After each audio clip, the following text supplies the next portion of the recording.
কল্পনা করুন, একটি পরিবার হাসপাতালের বাইরে দাঁড়িয়ে আছে। ভেতরে তাদের প্রিয়জন জীবন মৃত্যুর লড়াই লড়ছে। আর ঠিক তখনই চিকিৎসার রিপোর্টের বদলে হাতে তুলে দেওয়া হলো কয়েক লক্ষ টাকার বিল। এই নির্মম বাস্তবতার কথাই আজ রাজ্যসভায় তুলে ধরেছেন রাঘব চাড্ডা, যা শুনলে যে কোনো মধ্যবিত্ত পরিবারের হৃদয় কেঁপে ওঠে। বেসরকারি হাসপাতালের ঝকঝকে চেহারার আড়ালে লুকিয়ে আছে এক কঠিন সত্য। চিকিৎসা শুরুর আগেই ফুরিয়ে যায় পরিবারের সারা জীবনের সঞ্চয়।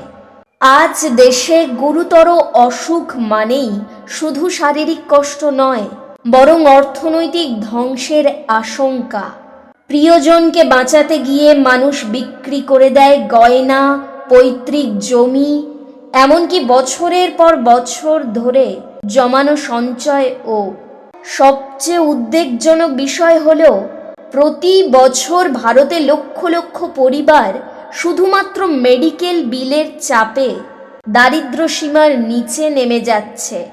যে দেশে বাঁচতে হলে ঋণ নিতে হয়, সেখানে উন্নয়নের পরিসংখ্যান অনেক সময়ই ফাঁপা মনে হয়।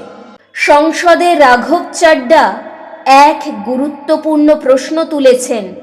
যদি আমরা ওয়ান নেশন ওয়ান ট্যাক্স বা ওয়ান নেশন ওয়ান ইলেকশনের কথা বলতে পারি, তবে one nation one medical treatment নিয়ে নীরব কেন?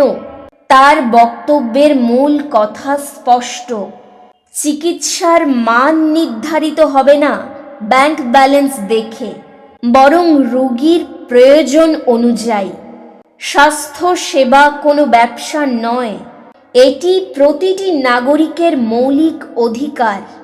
হাসপাতাল যেন লাভের কেন্দ্র না হয়ে ওঠে, সেটি নিশ্চিত করা এখন সময়ের দাবি।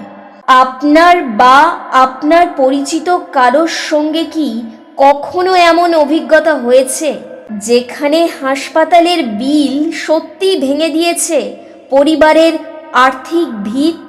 আপনি কি ওয়ান নেশন ওয়ান মেডিকেল ট্রিটমেন্টের দাবির সঙ্গে একমত? আপনার মতামত জানান।